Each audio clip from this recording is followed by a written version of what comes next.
Ceci est un livre audio autogénéré par Google. Collection Logique sociale. Logique sociale, collection dirigée par Bruno Pequignot. En réunissant des chercheurs, des praticiens et des essayistes, même si la dominante reste universitaire, la collection Logique sociale entend favoriser les liens entre la recherche non finalisée et l'action sociale. En laissant toute liberté théorique aux auteurs, elle cherche à promouvoir les recherches qui partent d'un terrain, d'une enquête ou d'une expérience qui augmente la connaissance empirique des phénomènes sociaux ou qui propose une innovation méthodologique ou théorique, voire une réévaluation de méthodes ou de systèmes conceptuels classiques. Dernière parution. Sofiane Bouhdhiba, Le mariage en Tunisie. Entre continuité et rupture, 2022. Gilles Sarter, Le pouvoir social, découvrir Eric Olin Wright, 2022. Maurizio Catani et Salvatore Pallidda, Les Scaldini. Ces Rital qui ont chauffé Paris pendant un siècle, 2022. Jean-Michel Dewey, Carte postale à travers le monde, 2022. Georges Jourdam, Le traitement de la pauvreté en France. Dons, œuvres charitables et laïques, bénévolat, philanthropie, mécénat et action publique, 2022. Sébastien Jakubowski, La territorialisation des politiques publiques dans une métropole française, 2013 à 2015, du sociologue au consultant, 2022. Sophie-Hélène Trigeaud, Socio-anthropologie en terrain sensible, essai épistémologique, pratique et éthique, 2022. Bruno Bouet, Entre déclinisme et autochtonie, le Parc national de la Réunion au défi des inégalités environnementales, 2022. Claude Vautier, Sociologie et relations, 2022. Dounia Moukaddam, L'émergence de l'identité professionnelle dans la formation enseignante, 2022. Georges Jourdam, L'emploi sous perfusion. Les aides de l'État français aux entreprises et aux publics cibles, 2022. Liste des sigles employés. AGRASC, Agence de gestion et de recouvrement des avoirs saisis et confisqués. Elle a été créée en 2010 et sous tutelle du ministère de la Justice et des Comptes publics. BAC, Brigade anticriminalité. Unité spécialisée dans le flagrant délit. BRAVE, Brigade de répression des actions violentes créée à Lyon en 1992 pour lutter contre les vols à main armée et les casses à la voiture bélier. BR, Brigade de recherche de la gendarmerie composée d'OPJ. Elle intervient sur des faits de délinquance à l'échelle départementale ou régionale. Correspond côté police à l'ASD. BRB, Brigade de répression du banditisme. BRI, Brigade de recherche et d'intervention de la police judiciaire spécialisée dans la lutte contre le grand banditisme. BSD, Brigade de sûreté départementale. Dirigée par la DCSP, cette unité de police judiciaire fait suite à la Brigade de répression des actions violentes, BRAVE. BST, Brigade spécialisée de terrain. Spécialisée dans l'intervention en quartiers difficiles, liés aux violences urbaines, elle agit pour récolter du renseignement de proximité ou intervenir sur la petite délinquance à l'échelle d'un commissariat. BSU, Brigade de sûreté urbaine. Unité judiciaire chargée d'enquêter sur des délits ou crimes à l'échelle d'un commissariat. Elle fait partie de la DCSP. CLS, Contrats locaux de sécurité. CRS, Compagnie républicaine de sécurité. DCPJ, Direction centrale de la police judiciaire. DCRI, Direction centrale du renseignement intérieur. DCSP, Direction centrale de la sécurité publique. DDSP, Direction départementale de la sécurité publique. DGPN, Direction générale de la police nationale. DGSI, Direction générale de la sécurité intérieure. DIPJ, Direction interrégionale de la police judiciaire. Anciennement la PJ de Lyon. Elle s'étend ensuite aux autres départements de la région Auvergne-Rhône-Alpes pour devenir la Direction zonale de police judiciaire Sud-Est en 2016. Elle est elle-même composée de DTPJ et ou SRPJ. DPJ, Division de police judiciaire. Antenne du 36 quai des Orfèvres à Paris. DST, Direction de la surveillance du territoire. Elle devient la DCRI à partir de 2008 avant de devenir la DGSI, en 2014. DSU, Développement social et urbain. FI, Front islamique du salut. GEAD, Groupe d'enquête antidrogue. En 2017, le GEAD devient le GLSES. GIA, Groupe islamique armé. GIPN, Groupe d'intervention de la police nationale. Spécialisé dans les interventions en milieu difficile. GIR, Groupe d'intervention régionaux créé en 2002. Ils deviendront les groupes interministériels de recherche. Ils sont rattachés soit à un SRPJ, soit à une SEUR. GLSES, Groupe de lutte contre les stupéfiants et l'économie souterraine.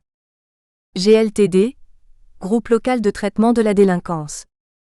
GSP, Groupe de sécurité de proximité. Unité de police chargée d'intervenir sur la délinquance de proximité et en flagrant délit. Ils sont rattachés au commissariat. Ils dépendent de la DCSP.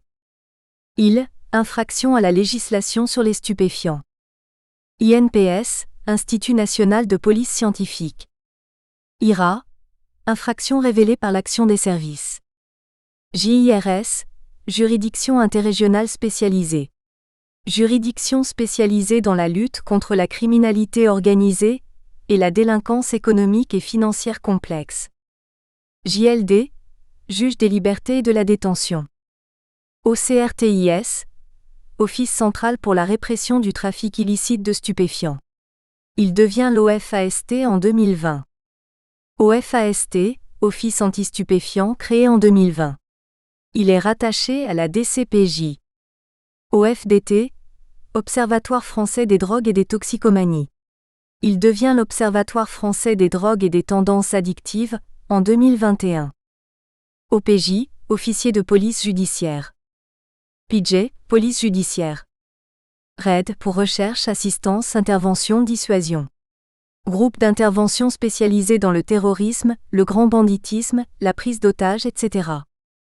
RG, Renseignements généraux. Il fusionne avec la DST en 2008 pour former la DCRI. SD, Sûreté départementale. SEUR, Section de recherche. Unité de gendarmerie composée d'OPJ et spécialisée dans la criminalité organisée, terrorisme, etc., à l'échelle régionale, nationale ou internationale. SRPJ, Service régional de police judiciaire.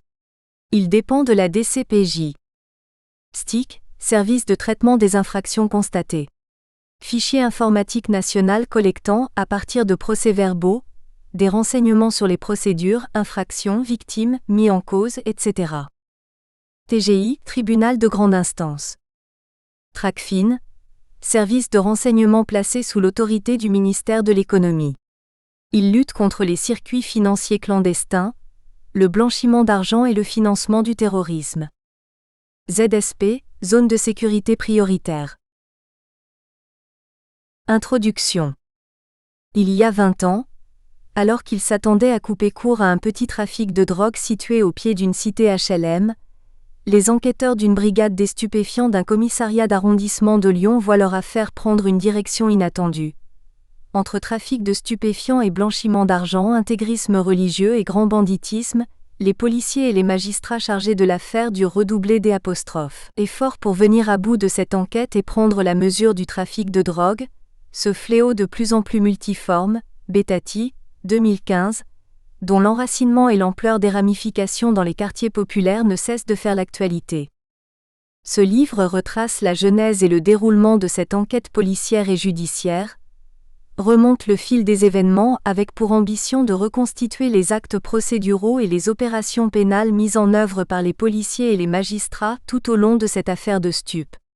Au fur et à mesure, l'enquête fait apparaître l'organisation typique d'un trafic de drogue à l'échelle d'un quartier. La vente au détail au pied d'immeubles, les réseaux d'approvisionnement, le système d'importation, le blanchiment d'argent. On ne connaît pas bien la manière dont une enquête judiciaire sur les trafics de stupéfiants se construit, et la sociologie quand elle s'y penche n'a bien souvent qu'une idée en tête, démontrer l'échec de la lutte anti-drogue, sans forcément entrer dans le détail des opérations policières et judiciaires et la complexité des enjeux organisationnels et dramaturgiques qui sous-tendent la lutte anti-drogue. Je voudrais y remédier en entrant dans les coulisses de cette affaire, et en reconstituant le théâtre des opérations pénales, où interagissent de manière stratégique policiers et magistrats chargés de mettre de l'ordre dans les faits et de leur donner un certain relief dramatique. Ce livre est une sociologie d'une enquête policière et judiciaire, une description détaillée du travail des stupes et des magistrats, une analyse de leurs mœurs procédurales, une critique enfin de notre manière de percevoir la guerre contre la drogue dans les cités d'habitat populaire.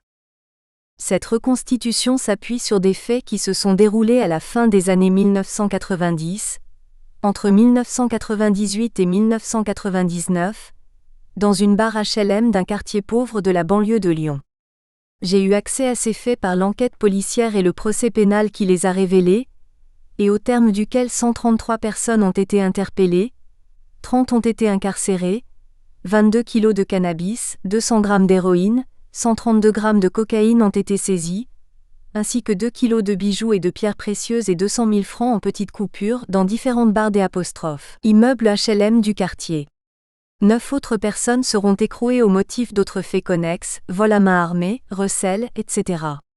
Au regard des centaines de kilos de produits stupéfiants ou encore des sommes d'argent qui seront saisies par ailleurs, la même année, dans des affaires de drogue par différents services enquêteurs, cette affaire n'a de prime abord rien de sensationnel, et au-delà d'un prélèvement hasardeux de ce petit échantillon d'illégalité. Simon, Bums, 2012, page 266. Parmi les 156 affaires de trafic de stupéfiants recensées cette même année sur le département par les différents services de police et de gendarmerie, l'on peut se demander ce qui justifie ce choix de traiter cette affaire plutôt qu'une autre. Car des affaires comme celle-ci, liées à un démantèlement d'un trafic de stupéfiants à l'échelle d'une cité de banlieue ou au pied d'un immeuble HLM d'un quartier populaire, sont légion. Or, la reconstitution de cette affaire peut assurément se justifier. Tout d'abord, cette enquête a été l'une des premières affaires pénales à porter sur le blanchiment d'argent, la non-justification de ressources, et des faits de recel liés au trafic de stupéfiants et au développement d'une intense économie souterraine à l'échelle d'un quartier populaire. Ensuite, pour quelques policiers haut gradés, cette affaire aurait signé l'acte de naissance des groupes d'intervention régionaux, GIR, fondés officiellement en 2002 par le ministère de l'Intérieur. Enfin, et c'est peut-être ce qui en fait l'intérêt, cette reconstitution de cette affaire laissera transparaître à l'arrière-plan de la procédure pénale des éléments relatifs à l'émergence d'un phénomène social dont les contours et les traits caractéristiques restent encore aujourd'hui très flous et que de nombreux journalistes spécialisés, policiers ou magistrats ont désigné par néobanditisme des cités ou narcobanditisme. En effet, d'après les enquêteurs, cette affaire laisserait transparaître suffisamment d'éléments pour que sa forme la plus élémentaire, la plus primitive et la plus simple, soit reconnaissable. Durkheim 1912 page 4. En quelque sorte, elle préfigurait à leurs yeux ce phénomène statut nascendi qui allait advenir 20 ans après dans de nombreuses banlieues populaires françaises. C'est pour cette raison qu'elle figure encore, aux yeux des enquêteurs et des magistrats qui ont travaillé sur ce dossier comme une référence, comme une affaire emblématique, dans le milieu de la lutte antidrogue lyonnaise, alors même qu'ils ont tous aujourd'hui à leur actif d'autres faits d'armes beaucoup plus spectaculaires. Cependant, si pour les services enquêteurs cette opération de démantèlement fut une réussite, et même devenue un cas d'école, d'autres pourraient bien y voir avec un peu de recul qu'un coup d'épée dans l'eau, au regard des maigres résultats obtenus ces dernières décennies dans la guerre menée contre la drogue par les services répressifs. Un nombre conséquent de juristes et de sociologues qui s'intéressent à cette question n'y vont d'ailleurs pas de main morte en déplorant la mystification de la lutte antidrogue et en la critiquant comme une vaste opération de communication destinée à rassurer l'opinion publique sur leur rôle qui au bout du compte apparaît plus symbolique qu'efficace en termes de résultats. Manning, 1980, Kokoreff, 2010, Caballero, 2012, Chouvy, 2015. Les interpellations flambent, les prisons sont pleines, la criminalisation des petits usagers et revendeurs va bon train, quelques têtes de réseau tombent, mais néanmoins les trafics perdurent, comme si les politiques n'avaient pas d'incidence réelle. Kokoreff, 2010, page 15. Et comment ne pas se rendre à l'évidence? Cette guerre est perdue, c'est un échec sur toute la ligne et défendre le contraire serait une hérésie. Si de prime abord cette opposition, une réussite pour quelques-uns, un échec pour tous les autres, apparaît primordiale pour aborder ce type d'affaires, elle perd toutefois de son acuité dès lors qu'on regarde les choses d'un peu plus près et que l'on s'en tient à ce qu'en disent les enquêteurs et magistrats. Et l'on pourrait alors constater que de cette affaire ils en gardent un air de grande lassitude et une certaine fierté élitiste bien méritée. Price, 1991.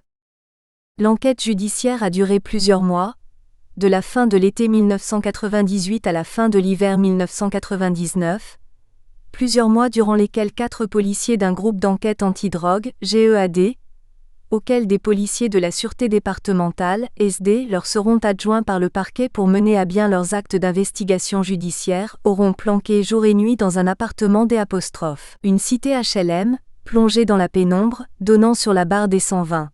C'est sous leurs yeux que se dérouleront les transactions entre les clients et les dealers et qu'ils enregistreront à distance cette conversation de gestes, GHMED. Et c'est sous leurs yeux que se dérouleront les livraisons de drogue en grande quantité approvisionnant ce plan stup. Progressivement, de ce théâtre d'ombre, un monde souterrain finira par émerger et par se déployer au pied de l'allée du 122, dans les cages d'escalier et les caves délabrées de la barre des 120, jusqu'à ce qu'apparaisse furtivement, puis régulièrement à la fenêtre du premier étage de l'immeuble, un des principaux protagonistes du trafic. Pour les enquêteurs du GEAD, cet appartement va très rapidement devenir le principal foyer d'activité du trafic et le point de rencontre des différents acteurs du trafic de stupéfiants. Clients, rabatteurs, dealers, semi-grossistes, grossistes, importateurs, chefs de réseau, etc., sans oublier tous ceux qui, escrocs, receleurs, hommes de main, garçons de course, braqueurs, prête-noms, etc., gravitent autour du point de vente. Tout ce petit monde prend place et joue un rôle dans la longue chaîne coopérative et ou conflictuelle entre les clients consommateurs de drogue, situés au plus bas de l'échelle, et les importateurs des produits stupéfiants situés, eux, au plus haut de l'échelle du trafic. C'est à partir de l'identification méthodique des auteurs des transactions avec les clients, et par l'observation des interactions privilégiées ou des contacts réguliers de ceux qui tiennent le deal, avec les petits exécutants ou les dirigeants du trafic, qu'il sera possible pour les enquêteurs de décrire le mode d'organisation hiérarchisé de ce trafic à l'échelle de la cité HLM et de mettre au jour le réseau de recel d'objets volés et les circuits de blanchiment d'argent de la drogue dans l'économie légale, par L'. Achat par les trafiquants d'un restaurant à quelques kilomètres de Lyon. Ouverte officiellement à la toute fin du mois d'août 1998, l'affaire sera jugée au tribunal correctionnel de Lyon à l'automne 1999. Dans ce dossier, certains protagonistes échapperont aux enquêteurs mais les principaux objectifs, pour reprendre une expression policière, de ce trafic de drogue seront interpellés, auditionnés, mis en examen et en détention provisoire, puis jugés et condamnés à des peines fermes d'emprisonnement. Pas moins de 28 personnes comparaîtront à la 6e chambre correctionnelle, spécialisée dans les stupéfiants, du tribunal de grande instance de Lyon, et parmi elles, la mère d'un des principaux dealers qui sera condamné à une peine privative de liberté pour blanchiment, non-justification de ressources et recel. 1 an après l'affaire, les chiffres de la délinquance sur la commune baisseront de 120% avant de remonter quelques mois plus tard. Finalement, on le verra, toute une filière sera démantelée, de la revente au pied d'un immeuble HLM à son réseau de blanchiment, par différents services enquêteurs, du GEAD à la PJ en passant par la Sûreté départementale suspendant au moins provisoirement et au grand bonheur des magistrats, la guerre larvée entre les services de police. 20 ans après, le trafic de stupéfiants n'a pas disparu des cités HLM du quartier, bien que la barre des 120 ait été démolie au tout début des années 2000 dans le cadre d'un vaste programme de rénovation urbaine. Le trafic de stupéfiants n'a fait que se déplacer ailleurs, au pied d'autres immeubles d'autres quartiers de la ville. Alors que le GEAD comptait à ses débuts, en 1992, 4 policiers dont un seul OPJ cloîtré dans un bureau au rez-de-chaussée du commissariat, il compte désormais, du fait du regroupement des GEAD de commissariats en 3 grandes divisions ouest, est et centre, mais aussi de l'extension de leurs compétences à d'autres arrondissements et des autres banlieues de Lyon, une douzaine de policiers chevronnés, rompus aux subtilités de la rue et des cités HLM, occupant 6 bureaux sur toute une aile du premier étage du bâtiment. La boîte noire du dossier pénal. Pour reconstituer cette affaire, je me suis appuyé sur l'étude approfondie du dossier pénal, 5 tomes volumineux, il. Numéro 1, plus de 1000 procès-verbaux, une centaine de scellés. Une véritable boîte noire. Les 5 tomes m'ont été amenés sur un petit chariot métallique noir, au parquet du tribunal de grande instance de Lyon, juste avant sa mise aux archives et sa probable destruction. Ils contiennent des procès-verbaux de surveillance, de perquisition, d'audition, de renseignement, d'écoute téléphonique, de réquisition, etc., tous cotés D01, D02, des ordonnances de renvoi, des avis à partie, des ordonnances de soi communiquées, des réquisitoires supplétifs, des commissions rogatoires, bancaires, techniques, auditions et interpellations, etc., des procès-verbaux d'audition et des apostrophes. Interrogatoires de première comparution, des mandats de dépôt, mais aussi des documents divers et variés comme des lettres anonymes, des procès-verbaux d'audition de consommateurs, des longues listes d'immatriculation de véhicules, des expertises, des fiches pénales, des lettres transmises par les détenus au juge d'instruction, des courriers des avocats et de la famille, des lettres de félicitations aux policiers, des recueils photographiques et parfois des documents D'. Autres affaires en cours traitées parallèlement par les magistrats, perdues dans ce dossier, procès-verbaux d'interrogatoire, fiches pénales, etc. Ils contiennent aussi des pièces relatives au jugement, l'ordonnance de renvoi, le réquisitoire définitif du procureur, le programme des séances, le jugement et l'énoncé des peines, des notes manuscrites du président du tribunal, etc. Sans oublier ce qui n'apparaît pas matériellement dans le dossier lui-même, mais qui le constitue tout autant. Les objets ou les documents mis sous scellé au cours de l'enquête mais que je n'ai pas pu consulter. Les films réalisés par les policiers au cours de leur surveillance, tout comme la quarantaine d'albums photographiques ayant été détruits. Il 1. Les 5 tomes du dossier. L'étude d'un tel dossier pénal peut faire croire que l'on accède à la totalité d'une affaire, mais il n'en est rien. Tous ces faits consignés dans ces documents numérotés ne constituent pas, cela va de soi, une histoire dont il suffirait de faire la chronique, même si cette longue suite d'actes et de procès-verbaux standards possède un genre de pur procédé narratif, dirait Marcel Mauss, 1902, page 32. Il s'agit de faits dûment sélectionnés, généralement mis en récit puis mis en scène, dramatisés dans une perspective finaliste, c'est-à-dire qu'ils sont construits et ordonnés pour être orientés vers le jugement et la condamnation d'une infraction. Kaminski, 2015, page 13. Les faits sont destinés à être exploités dès l'ouverture de la phase des débats contradictoires, la phase de l'instruction à l'époque des faits, par une grande partie des acteurs de la procédure et ils sont susceptibles d'être réutilisés au moment de l'audience pour ou contre les personnes prévenues, comme des éléments de preuve que tout accable ou au contraire comme des éléments les disculpant partiellement ou totalement. Les différents acteurs de la chaîne pénale peuvent ainsi débattre de la fiabilité des faits récoltés, de la manière dont ils ont été recueillis, de l'administration de la preuve, etc., en s'appuyant sur des principes fixés par le droit pénal, de légalité, d'individualisation des peines, de loyauté de la preuve. Et si les uns s'en tiennent aux faits et seulement aux faits, les autres cherchent à les interpréter ou à les justifier en réinsérant les faits incriminants dans un réseau de vraisemblance historique, psychologique et sociologique. Herpin, 1981. Chaque affaire pénale fait donc l'objet d'une construction orientée vers la recherche d'une vérité judiciaire, dirigée par et vers un système de production des décisions, Moana, Bastard, 2010. Et puisque les faits sont si difficiles à atteindre et à démêler au travers de ces comptes rendus, actes ou procès-verbaux, d'abord construits par les enquêteurs comme des justifications institutionnellement acceptables de leurs actions. Rawls, 2012, et qu'ils ne sont pas en soi des faits bruts, il me fallait donc examiner les principes qui ont présidé à leur confection. Mauss, 1902, page 33. C'est pourquoi à l'étude des faits contenus dans le dossier judiciaire, j'ai entrepris de retrouver et de rencontrer ceux ou celles qui ont participé aux différentes phases de l'enquête et qui y sont intervenus, à divers titres, dans le processus pénal. De la récolte des premiers renseignements jusqu'au renvoi de l'affaire au tribunal correctionnel. Outre la constitution d'un petit corpus d'ouvrages de journalistes spécialisés en la matière et d'autobiographies, d'articles de presse traitant de l'affaire, une douzaine en tout et pour tout, du coup de filet, faisant la une du quotidien régional à la chronique judiciaire du procès par la presse locale, quelques entrefilets dans la presse nationale, plusieurs entretiens approfondis ont été menés, à plusieurs reprises, avant et après la consultation du dossier au tribunal, avec les 4 policiers de la brigade des stupéfiants du GEAD, Philippe, Jean-Michel, Ahmed et Yves, le chef de groupe, mais aussi avec le vice-procureur de la République chargé du dossier, son substitut de L'. L'époque spécialisée dans les affaires de stupéfiants au tribunal de grande instance de Lyon, le commissaire principal du commissariat d'arrondissement, un haut gradé de l'état-major de la police de Lyon, DDSP, supervisant l'enquête, ainsi que la juge d'instruction saisie par le parquet, au regard des présomptions graves d'infraction à la législation des stupéfiants, pour des faits de transport, détention, offre, cession, acquisition de stupéfiants art. 222.37 du Code pénal. Certains m'ont communiqué ou permis de consulter des documents issus de leurs propres archives personnelles comme des articles de presse, des correspondances internes.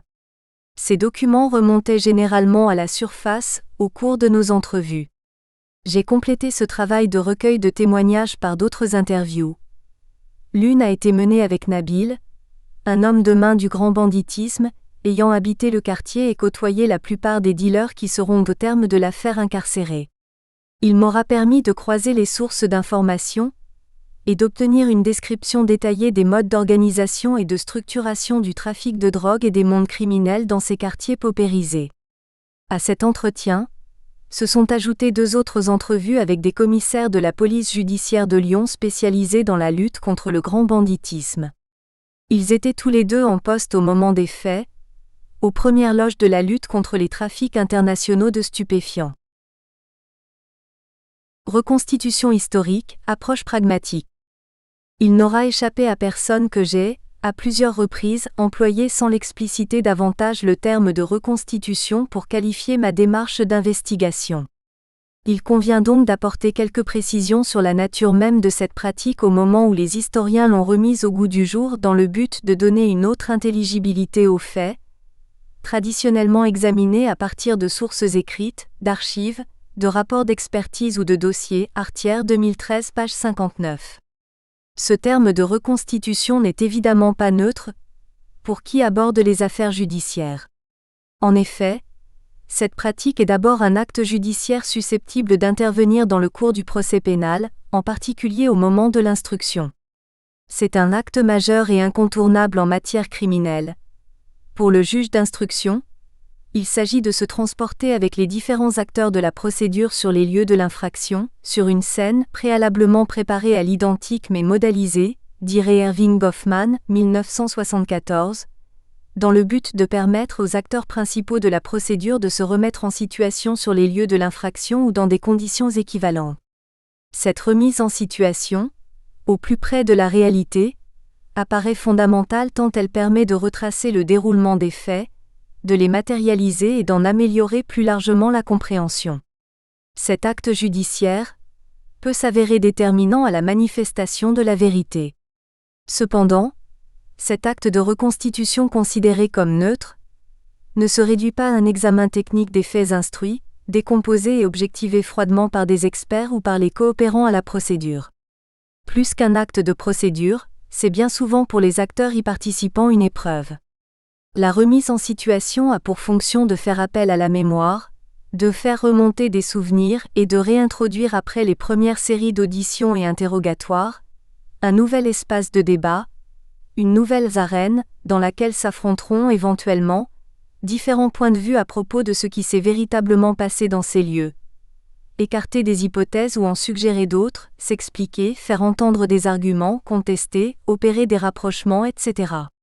Pour le magistrat instructeur, c'est également l'occasion de s'assurer que les différents acteurs ont une bonne maîtrise du dossier. Et il n'est pas rare que cet acte destiné à éclairer une juridiction de jugement révèle bien souvent des résultats inattendus. Ma démarche sociologique est comparable sous bien des aspects à celle du juge d'instruction. Ce rapprochement n'a rien d'original. C'est même pour qui souhaite aborder les affaires comme objet d'études sociologiques, une exigence de méthode, Boltanski, Claverie 2007. Il ne s'agissait pas, cela va de soi, de me substituer au magistrat, d'autant que je n'en avais ni l'intention, ni les prérogatives, ni les contraintes, mais seulement d'emprunter la posture de ce magistrat, qui, pour décrire la façon dont l'affaire se déploie, doit nécessairement se conformer au principe de neutralité ou d'incertitude.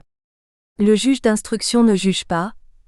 Il instruit à charge ou à décharge l'affaire pénale, servant aussi bien l'accusation que la défense, sans quoi, au cours de son instruction, il passerait à côté d'un certain nombre d'informations susceptibles d'éclairer son instruction ou qu'il jugerait utiles à la manifestation de la vérité. Au moment de son enquête, il ne sait pas où celle-ci va la mener. Elle peut se refermer aussi vite qu'elle s'est ouverte, ou inversement s'éterniser.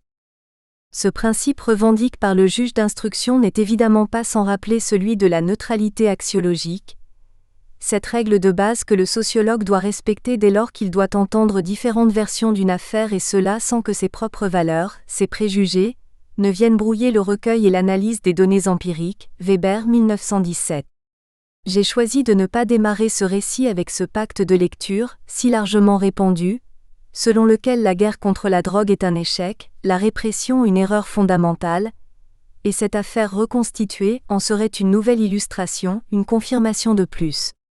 C'est ce que les sociologues, notamment quand ils se veulent critiques ou militants, ont tendance à faire lorsqu'ils adoptent la position du juge suprême et qu'ils entendent donner la vraie version de l'affaire. Boltanski, Claverie 2007. D'ailleurs, quand il s'agit de relire les actes d'enquête mis en œuvre par la police ou la justice, c'est très souvent l'indignation qui l'emporte. Boltanski 2012, page 351. Ce qui fait que leurs analyses sont alors en tout point comparables avec celles produites, non pas par le juge d'instruction mais par les avocats de la défense. Ce parti pris n'est pas le mien.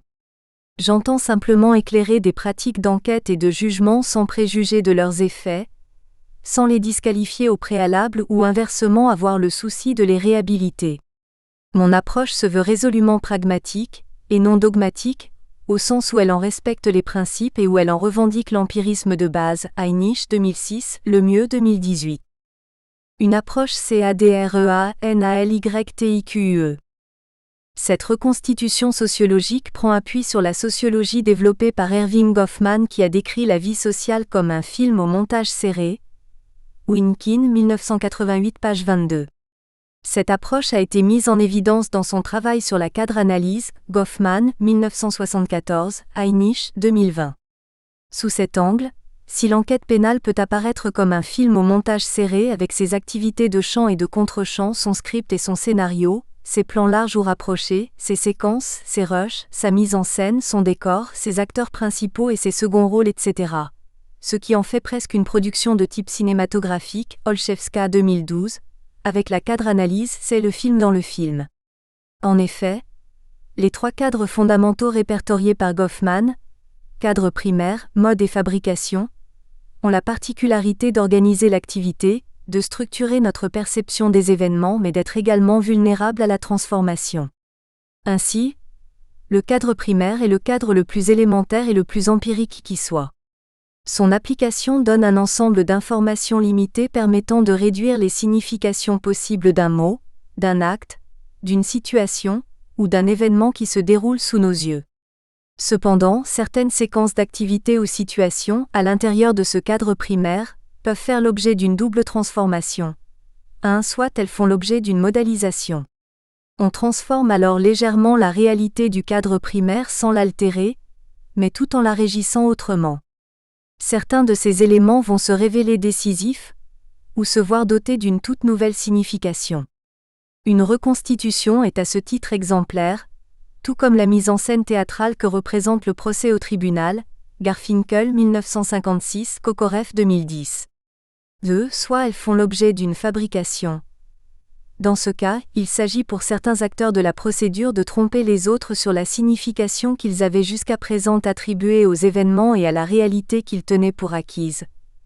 Par exemple, l'infiltration d'un informateur ou d'un policier dans un réseau criminel est typique d'une fabrication abusive.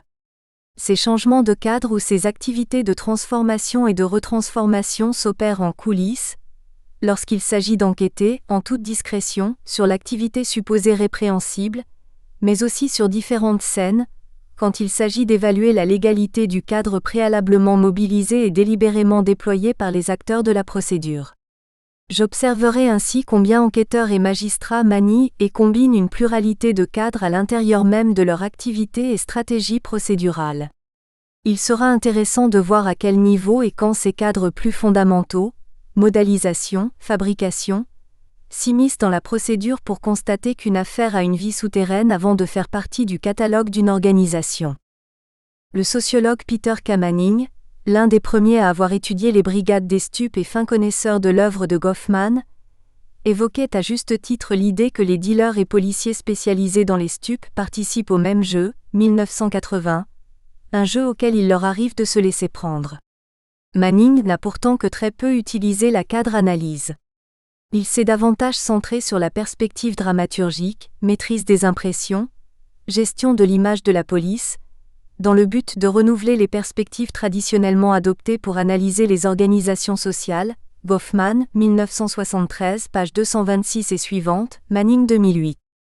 Cette approche lui aura permis de montrer que l'organisation d'une unité antidrogue reflète la même structure, les mêmes valeurs et les mêmes processus que les voyous qu'il pourchasse. Ils sont en miroir au niveau organisationnel, chacun jouant d'une certaine façon la comédie de la légalité. Goffman, 1973, page 122. Goffman avait trouvé dans le monde de la police et de l'espionnage un terreau fertile pour illustrer ce processus de cadrage avec ses jeux sur les apparences, ses erreurs, ses confusions ou ses manipulations. Je ne pouvais ici, en explorant les mondes des stupes, que lui emboîter le pas.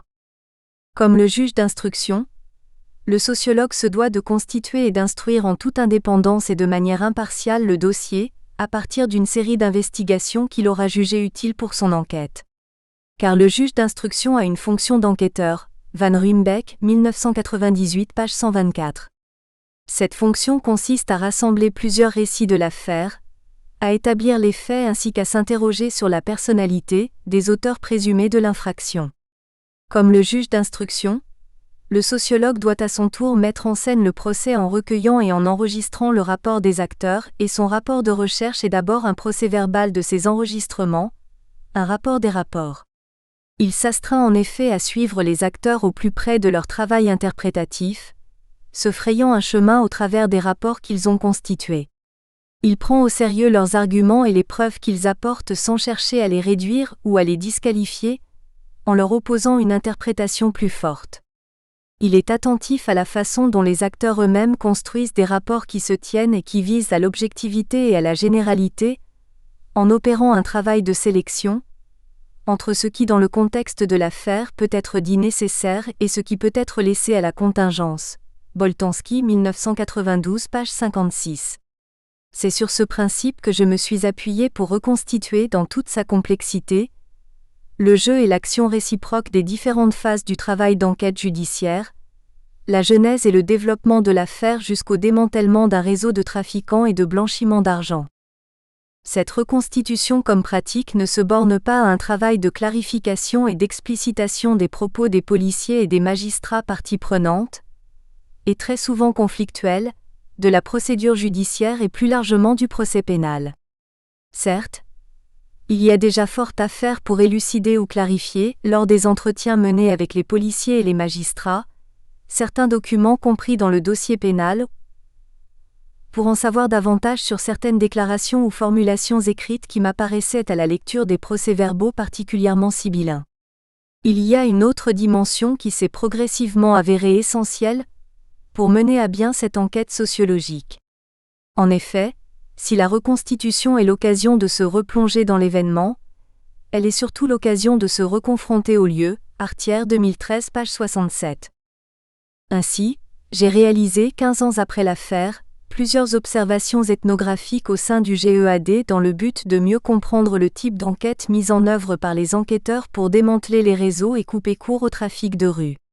Au moment de ces observations, 2 enquêteurs ayant participé à l'affaire en 1998, Jean-Michel et Ahmed, étaient toujours en poste au sein de cette unité. Philippe avait pris la direction d'une autre brigade dans le même commissariat à l'étage en dessous. Quant à Yves, il venait de quitter son poste de chef de la brigade des stupes de la sûreté départementale, l'ASD.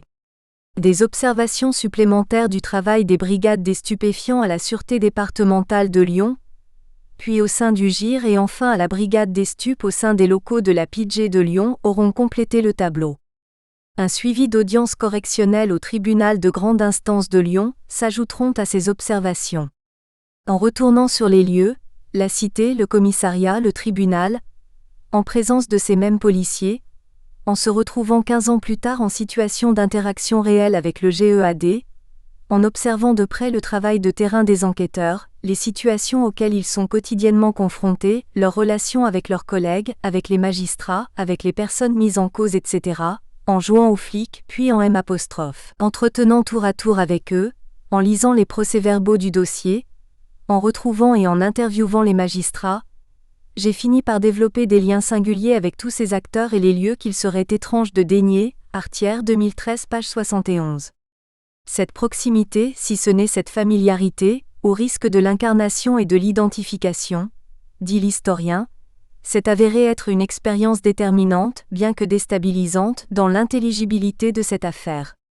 Cette imprégnation m'aura permis d'entretenir une relation suivie et continue avec le monde de la lutte antidrogue, d'en comprendre plus largement les règles de production, d'en avoir une vue plus intime, plus naturelle, et donc une vision moins abstraite et moins fantasmée de la réalité, tout en ayant à l'esprit que la maîtrise des impressions, autrement dit l'impression qu'ils m'auront laissée ou qu'ils veulent me laisser, ou les idées qu'il me faudrait retenir au sujet du trafic ou de leur métier est aussi centrale.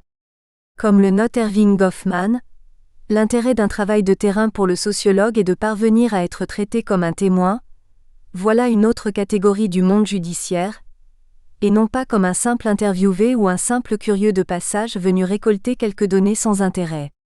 C'est à ce prix que l'on entre dans la place, 1989.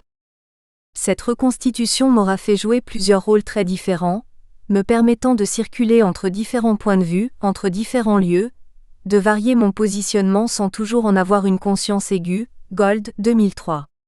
Ce passage du flic au juge d'instruction, enquêteur de terrain en sciences sociales, dans une sorte de va-et-vient continuel, m'est apparu a posteriori comme l'une des conditions pour comprendre avec beaucoup plus de subtilité le cadre pénal à l'intérieur duquel l'enquête a pu se déployer.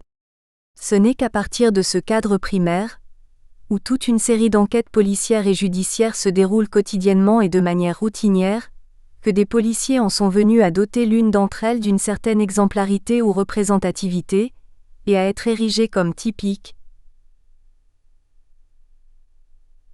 d'un trafic de cité, du néobanditisme, et par sa narration dans différents petits cercles fermés, à l'extraire de la banalité des petites affaires de trafic de rue dans laquelle un regard extérieur non initié aurait certainement contenu, s'il s'était contenté de travailler sur des résultats chiffrés de la délinquance.